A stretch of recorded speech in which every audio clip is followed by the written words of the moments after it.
Oi, feliz sábado, é um prazer estar aqui com vocês. Eu espero que vocês estejam bem. E o nosso papo de hoje vai ser sobre a especialidade vida familiar. É uma especialidade um pouco extensa, bastante teórica, vocês vão ter bastante coisa para escrever. Mas a coisa mole não é coisa difícil, vocês não vão ter que pesquisar muito e vai dar tudo certo. E como o nome já diz, a gente vai aprender um pouco mais sobre a vida familiar, o papel de cada um dentro do lar, certo? E vamos começar sobre a responsabilidade e a função do pai dentro da família.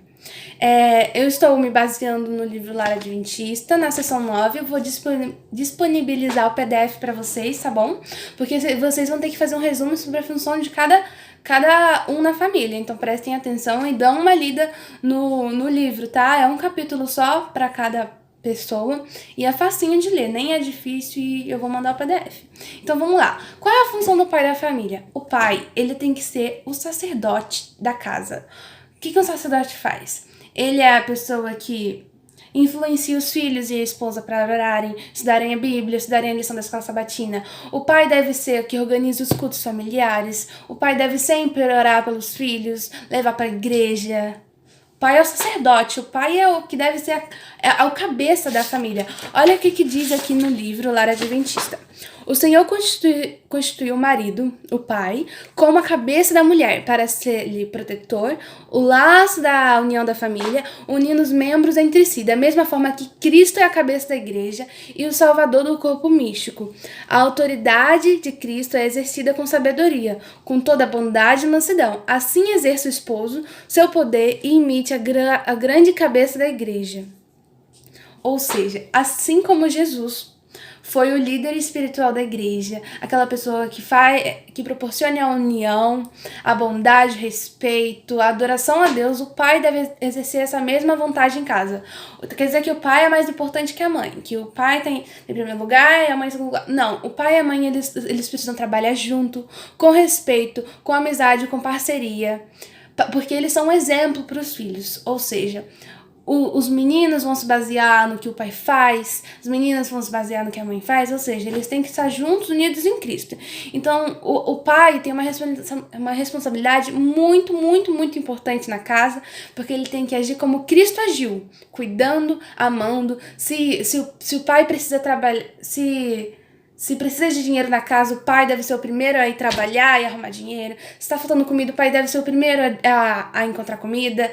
O pai tem que ser o homem que faz, que cuida, que protege. Assim como Jesus faz com os filhos e as ovelhas dele. Certo? Olha o que mais diz aqui. O pai, ele é o legislador, ilustrando na própria voranilidade as importantes virtudes: energia, integridade, honestidade, paciência, coragem, diligência e prestatividade. O pai não deve trair seu sagrado depósito, não deve ele, em ponto algum, ceder sua autoridade paterna. Ou seja, o pai, ele deve ser respeitado, ele deve ser ouvido e ele deve agir. Aqui também fala que o pai deve passar momentos com os filhos e criar laços de amizade. Ou seja, se o pai trabalha muito e não tem tempo para os filhos, não tá certo isso, porque os filhos, ele precisa criar um momento com os filhos, ele precisa cuidar dos filhos. E também tratar bem a esposa. E também ajudar nos deveres e afazeres de casa. Não é só a mulher que tem que cuidar da casa e na educação dos filhos. O pai, como um bom exemplo, sacerdote do lar, ele deve ajudar nos afazeres da casa e também na educação dos filhos, porque ainda mais foi o homem e a mulher que fizeram as crianças, né? Não foi só a mulher. Então os dois têm a mesma função de ajudar e educar. Vocês deem uma lida no capítulo que fala sobre os pais, seção 9 do livro Lar Adventista, para vocês aprenderem um pouquinho mais para fazerem um resumo, tá? E qual será que é a função da mãe no lar? Vou dar uma lida aqui para vocês. O rei, em seu trono, não tem função mais elevada que a mãe. A mãe é a rainha do lar. Ela tem o seu poder, o modelar o caráter dos filhos para que estejam capacitados para a vida mais alta e imortal. Ou seja, a mãe normalmente é mais amável, mais carinhosa. Normalmente a mãe passa mais tempo com os filhos, então ela tem uma função muito grande em mostrar o amor de Deus e para os filhos, na educação, para que assim ela possa influenciar na salvação dos filhos. É um papel muito importante. Aqui no livro diz que os anjos não têm uma função mais elevada do que a mãe, porque o papel da mãe é de suma e muito importante. Muitas vezes a gente não valoriza a nossa mãe do jeito que ela merece, porque ela cuida da casa, ela cozinha, ela cuida dos filhos, ela cuida do marido, ela ainda muitas vezes trabalha fora muitos dias, chega cansada, às vezes o marido não dá atenção, às vezes os filhos não respeitam a mãe devidamente, e isso não é o recomendado, isso não se deve fazer, porque a mãe ela tem que se sentir respeitada, amada, porque ela faz isso com muito amor e é iluminada por Deus. Vamos ler um pouquinho mais sobre ela. A mãe é a rainha do lar e os filhos são seus súditos. Deve governar a casa sabiamente na dignidade de sua maternidade. Sua influência no lar deve ser excelsa, sua palavra lei.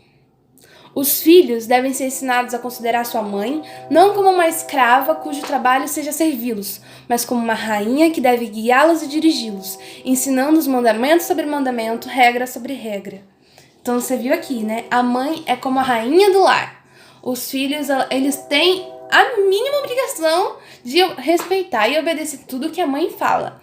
Porque, como está dizendo, a palavra da mãe é lei.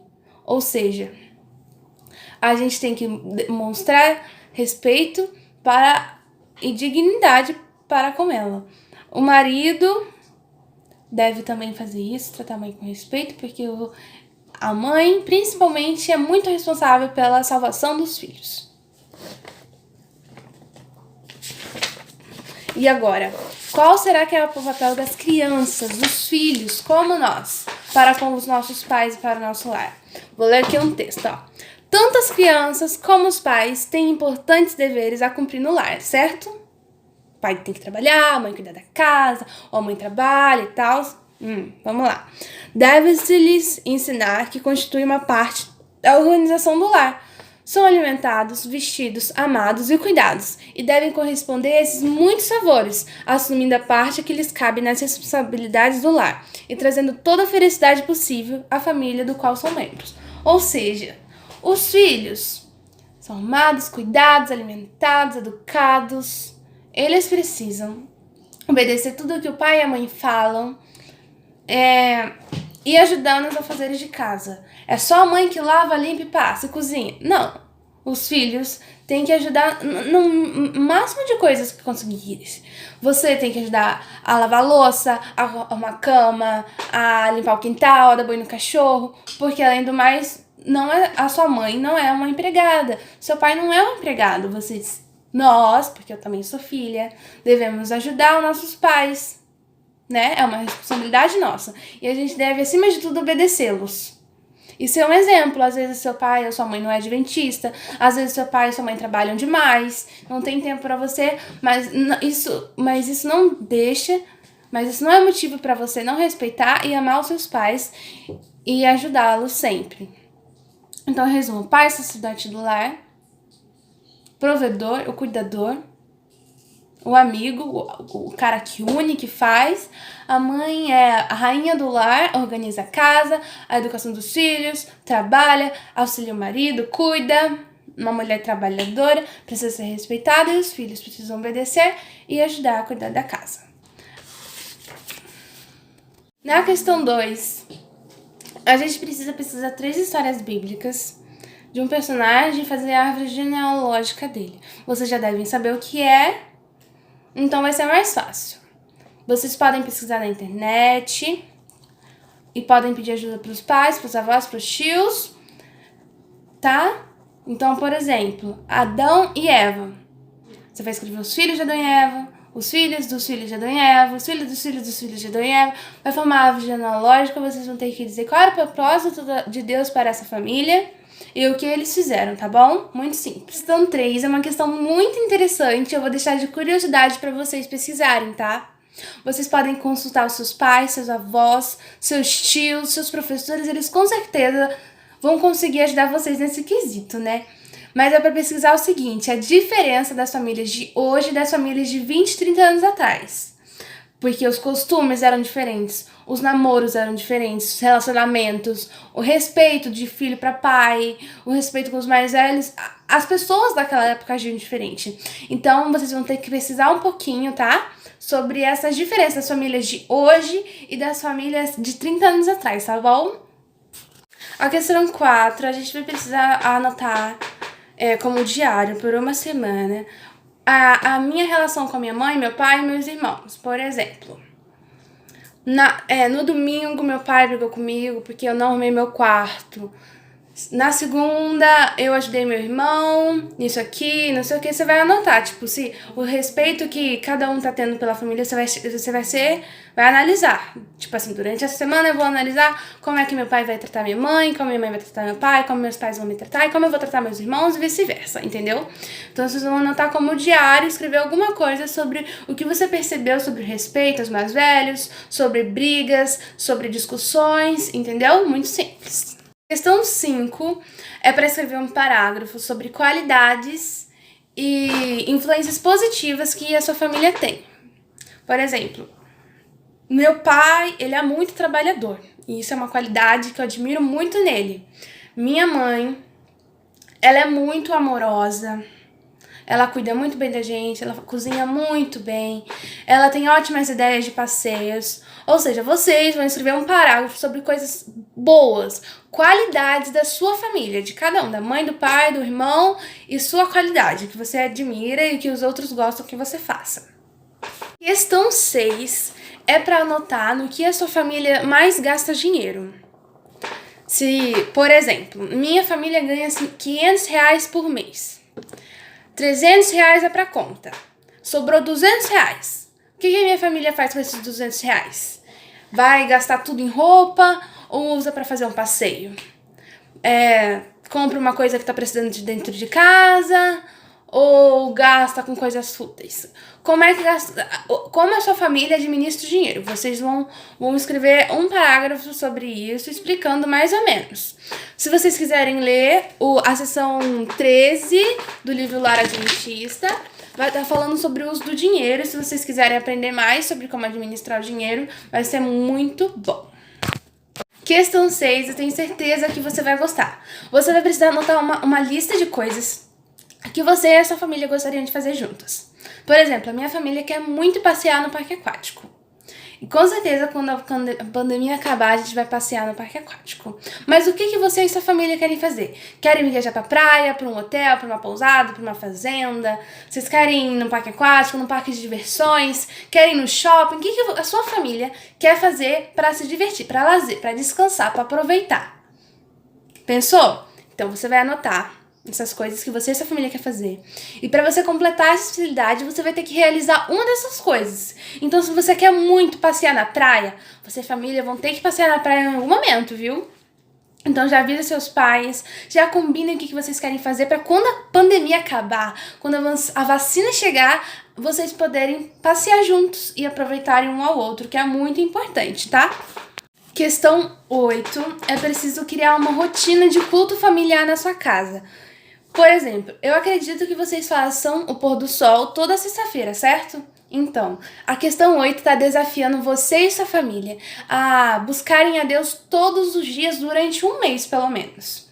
Seja pela manhã, seja de tarde, seja de noite. É preciso que vocês façam culto, pelo menos uma oração, uma meditação, uma reflexão, pelo menos uma vez no dia, todos os dias por um mês, em qualquer horário, para vocês verem como isso vai fortalecer e vai fazer a sua família crescer mais e mais espiritualmente, tá? Então, o desafio da questão 8 é fazer um culto com a sua família, pelo menos com a maior parte da família. Por exemplo, se o seu pai não consegue, se ele passa o dia inteiro no trabalho, quando ele chega, você já tá dormindo, não vai conseguir fazer culto com ele, mas se você consegue fazer com a sua mãe de tarde, faça com a sua mãe de tarde, tá bom? É um desafio e é preciso que vocês façam. Questão 9 é anotar 5 maneiras que eu posso ajudar e auxiliar o meu vizinho. Muitas vezes a gente não tem uma boa amizade com o vizinho, não conversa com o vizinho, não interage com o vizinho. Ainda mais nesses momentos de pandemia, certo? Mas é sempre bom a gente tratar bem as pessoas, ainda mais aquelas que são mais próximas da gente. A nossa família, nossos familiares e os nossos amigos, a escola, do trabalho e também aos nossos vizinhos, certo? Então vocês vão precisar anotar 5 maneiras de ajudar e tratar bem os vizinhos. Por exemplo, eu posso visitar meu vizinho e tomar um chá com ele, eu posso orar com ele, eu posso sair com ele, perguntar se ele precisa de ajuda. Eu sei que agora a gente tem pandemia, a gente não tá tendo contato com muitas pessoas, mas anota aí o que a gente pode fazer com os nossos vizinhos de bom, para quando vocês tiverem a oportunidade de ajudar, ou doar um alimento, ou convidar para assistir um culto junto. É sempre bom a gente ter essa interação com os nossos vizinhos. Questão 10. É para você pensar em pelo menos 5 atividades sabáticas que você pode fazer junto com a sua família. Jogar videogame não é uma atividade muito de sábado, né? O que a gente poderia fazer? Poderia fazer um piquenique no meio da natureza, poderia visitar um lugar com animais, fazer um culto, um pôr do sol, brincar de jogo bíblico, assistir um filme cristão. Tem várias coisas que você poderia fazer com a sua família num sábado, certo? Então, você vai pensar nas coisas que você mais gostaria de fazer e fazer pelo menos uma. E anotar como é que foi, o que você achou, o que seus pais acharam, o que seus irmãos, se os seus irmãos gostaram ou não, tá bom?